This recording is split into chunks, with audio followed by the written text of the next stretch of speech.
think this will be my last time here, my boy," the old man rasped as I helped him out of the car.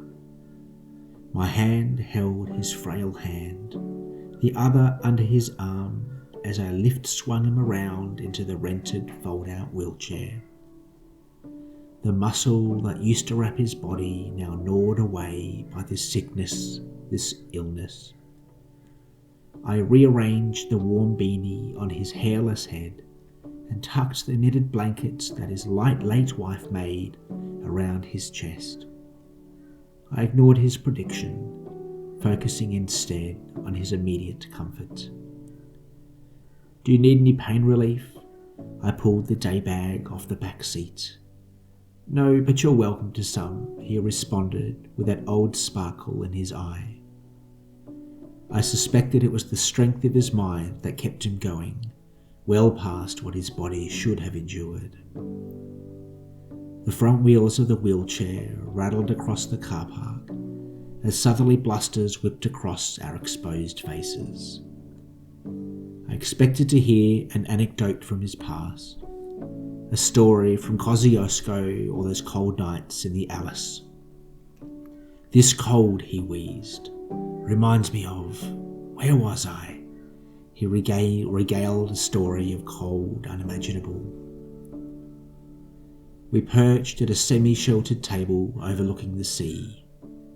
To the south, the lighthouse stood stoically, swinging its ever-guiding lights out to the seas, pointing ships to the safety of the harbour.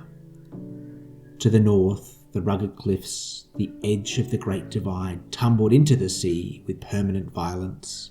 The tablecloth was set, the warm newspaper wrapping of hot fish and chips unfurled carefully as to not let out too much heat. "Did you bring the vinegar?" The old man pointed to the bag. Hot fish and chips with salt and vinegar by the cold, ever-growling ocean were the only ingredients one needed to fuel the senses. The delicious fried food, now slightly soggy from sweating in the paper wrapping, became a suitably soft food for the old man to at least try and eat. The old man had been an anchor for me, and in an unguarded moment he would admit that I was a comfort for him. Since the time of my first great tragedy, he'd been there with an open heart and a well of wisdom. The old man who had loved and who had been loved, now reduced to being hand-fed, one slow mouthful at a time. Frail but not undignified. "You need to let go, son," he mouthed. "And have a fish around in the bag. There's some rum for the coffee." He laboured the words, but not his smile. His old hip flask, dinted, scratched, still managed to hold on to the gold inside. The black coffee, sweetened with a cane-cutter cordial, could warm even the coldest soul on this chilly day. Like the hot chips, I lifted a mug filled 50-50 with coffee and rum to the old man's mouth to be sipped carefully out of a plastic straw. His earlier words continued to ring in my ears. Words he didn't need to say, words I didn't want to hear. His last time here. We both knew he was on borrowed time, and if he thought this was his last hurrah, I don't suppose there was anything I could do to change his iron-trapped mind. I lifted and rearranged his emaciated body on the wheelchair, retucking him in with a knitted blanket. "You're feeling both sad and powerless," his sparkling grey eyes met mine. He was right, sad immeasurably, that I'll be losing this dear, dear friend. Powerless that I had no agency, no choice, no ability to change his situation. I couldn't resurrect his frail frame. I couldn't pump life into his limp body. At best, I could keep him comfortable and keep his company. The old man rasped Shakespeare to the wind, to me, and to perhaps himself. "Be not afeard, the aisle is full of noises, sounds and sweet airs that give delight and hurt not. Sometimes 1,000 twangling instruments will hum about mine ears, and sometimes voices that, if I had then waked after a long sleep, would make me sleep again. And then, in dreaming, the clouds methought would open and show riches, ready to drop upon me. Then, when I walked, I cried to dream again. I can't go until you let me go, he finished his monologue. Affection was neither our language of love, as they say. Touch was a matter of practicality, and now practical touch was needed even for the most basic of functions. Despite our usual avoidance of physical affection, I found myself wrapping my hand in his, warming his bone-thin fingers. His skin, tissue translucent, offered scant protection from the elements. I was used to letting go of most things in my life. Letting go first, letting go quickly, letting go coolly. This, he, was the exception that proved this rule. For many moons and many seasons, he was the one that refused to let me go, despite me railing against him.